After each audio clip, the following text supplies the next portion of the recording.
బేసికల్‌గా అండి నేను కథ విన్న టైంలోనే నేను ఎమోషన్‌కి గురయ్యాను. ఏంటి ఈ కథ ఎలా ఉంది అని.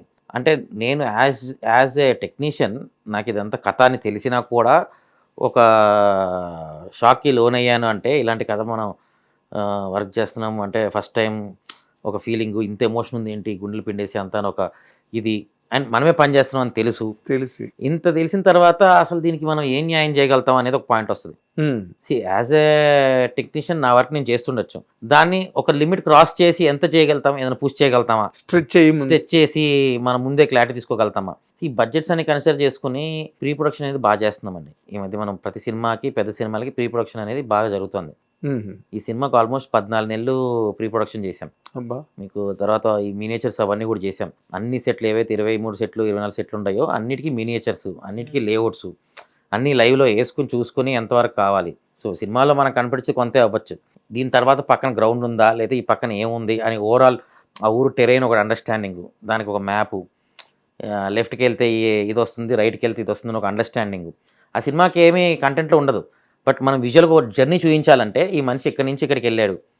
లేదా ఫ్యాక్టరీ నుంచి పొలాలకెళ్ళాడు. లేతే పొలాల నుంచి ఇంకో దగ్గరికొచ్చాడు అంటే మనకు ఓవరాల్ ఆ టెర్రెయిన్ ఎటెళ్తున్నాడనేది తెలిస్తేనే కదా! లెఫ్ట్‌కెళ్తున్నాడా? డిజైన్ ఐడియా ఉండాలి. డిజైన్ లాక్ అవ్వాలి. అవును. సో, ఫస్ట్ ఓవరాల్ విజయనగరం ఊరు లేఅవుట్ ఒకటి అనుకున్నాం. అంటే మన కథ పరంగా కావాల్సినయి ఏంటి?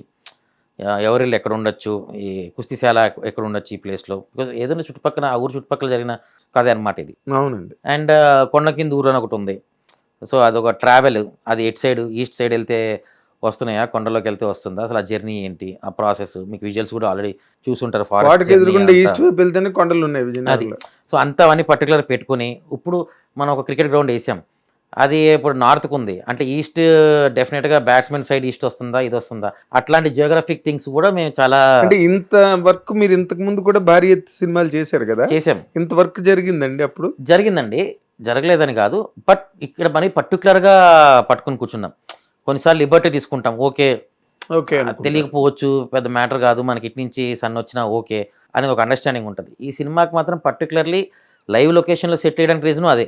ఎక్కడో దగ్గర మనకి నేచురల్ లైట్, సన్ గాని యూజ్ చేసుకోవాలి. హ్మ్. ఇప్పుడు ఈ మధ్య మీరు కొన్ని సినిమాలు చూస్తే పెద్ద సినిమాలు కూడా మనం కంప్లీట్ చేయడం కాదు కానీ ఎవరి ప్రాబ్లమ్స్ వాళ్ళకి ఉంటాయి.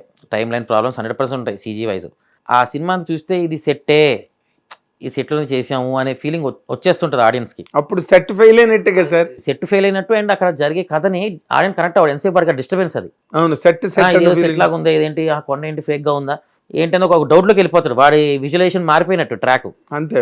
వాడు ఆఫ్‌లైన్ అయిపోతాడు. ఆఫ్‌లైన్ అయిపోయాడు.